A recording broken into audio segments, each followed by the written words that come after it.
Hey guys, how you doing today? Garnie here on a Sunday. Wanted to check in with you real quick. Hey, you know what's interesting? Yesterday, this is really for all the gamers that are out there, really specifically Pokemon Go. Yesterday, Niantic did an update to the application. Now, it's supposed to allow a thing called partnering and things like that, and a few other things that I don't know yet, but here's an interesting thing. Yesterday, that update went out, and my son's phone, my son, he's a big player in it. His college campus has tons of Pokestops on it, so going to and from class, he's able to capture a lot of stuff. But what was interesting is that Niantic did an update that actually blocked rooted phones. So what is rooted phones or jailbroken phones? And these are phones that are basically unlock the operating system and things like that for the user. And so basically it allows you to have privileges to the operating system and to the environment and to the device itself that is not available to normal consumers. So when you buy a brand new phone, you don't have direct access to, let's say, the GPS sensors or things like that. Well, when you root a phone or jailbreak a phone, you open up the components to it so you can have access to it. So developers can actually write code to take full advantage of, let's say, the technologies and the specs that are out there. Now, because of that, rooted or jailbroken phones have been nefarious, having bad developers write bad code or code that really is not supposed to be out there.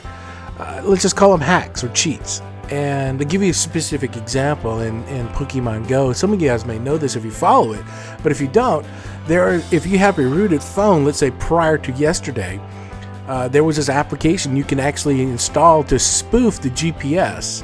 So that means you can go to Pokemon stops anywhere from the comfort of your own home. So that means no matter where you are, you can spoof the GPS and basically spoof the application reading the GPS, meaning that it gets fake information, thinking that, let's say, I could be here at my house, comfortable in South Austin, and if I want to start catching Pokemon, let's say at the capital of downtown Austin, I could do that from home. That's not right. And because of that, and there's other examples, like, for example, spoofing Apple Pay or spoofing Google Pay, any type of money transaction systems. Those are very dangerous aspects of it. And because of all those cheaters and those hacks, Niantic has basically locked down the application that says that if there's any rooted phones that are out there, they're not going to let the players play. Now, of course, that pissed off a lot of people yesterday, especially my son, which he came up to me and he says, I can't play anymore. And he was pretty upset to the fact that Niantic locked him out of his phone. Now, in his defense, that was my phone prior for him. I passed that phone down to him.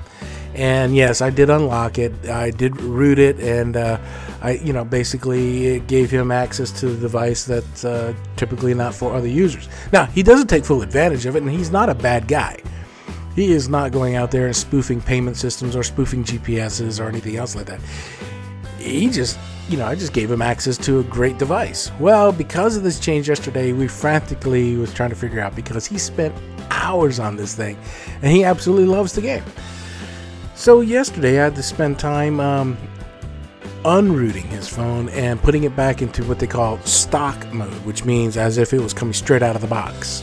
And of course, because of that, it's a 2-year-old phone, and because of all of that, I had to bring him up to current standards and have him basically wipe his phone completely. That means all his pictures, all his apps, all his personal settings were blown away, and I have to get him started on a brand new platform as if it was a brand new phone and get him started again.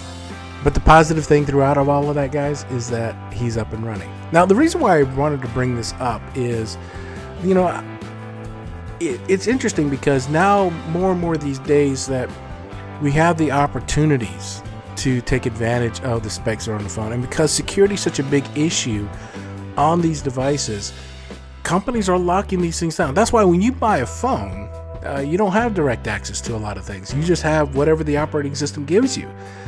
And 99.9% of the time, that's a good thing. there is that 0.1% that you may need access to things. Like, for example, there's some great hacks for cameras. We all know that sometimes the camera and the camera apps on the phone are not the best, and that when you bring in developers who actually know and write some really good camera apps that can take advantage of the hardware that's out there and really do some good things to the pictures, sometimes it requires root access. Take, for example, on the Android platform, if you want to extend your battery life to the fullest, there's a way of installing what they call kernels on top of to actually use lower wattage settings on your processor, and controls the amount of threads and controls the amount of applications running at the time to control the temperature and what can run and when, and your memory state. Make it more efficient, and it extends your battery life, sometimes an hour, 2 hours, sometimes even 3 hours. And those require rooted phones, and those are huge benefits, because stock phones usually, they'll give you so many hours, let's say 4 or 5 hours worth of on-screen time. What happens is that you end up with only 4 hours of screen time. Well, what if you want to extend that out? Same performance, but you want somebody who wants to tweak it, just like taking your car into a mechanic, and he can really tune that thing in for you. Oh yeah, these guys are really good at it, the developer community. But because of companies like Niantic and quite a few other companies, they will not allow you to run applications when the phone is rooted. Now, I will tell you that the communities that are out there, the development communities, guys, they're pretty smart. They're pretty savvy. Don't get me wrong. I love these guys, because guess what? They already figured out a way around that. Yes, there is a way of spoofing the checking system. So when Niantic fires up and it says, "Hey, are you a rooted phone or not?" this application in the background goes, "Yes, I am a stock phone. I am not rooted. I am locked." When in actuality, it is unlocked and it is rooted. So it's just, what side of the table do you want to play on?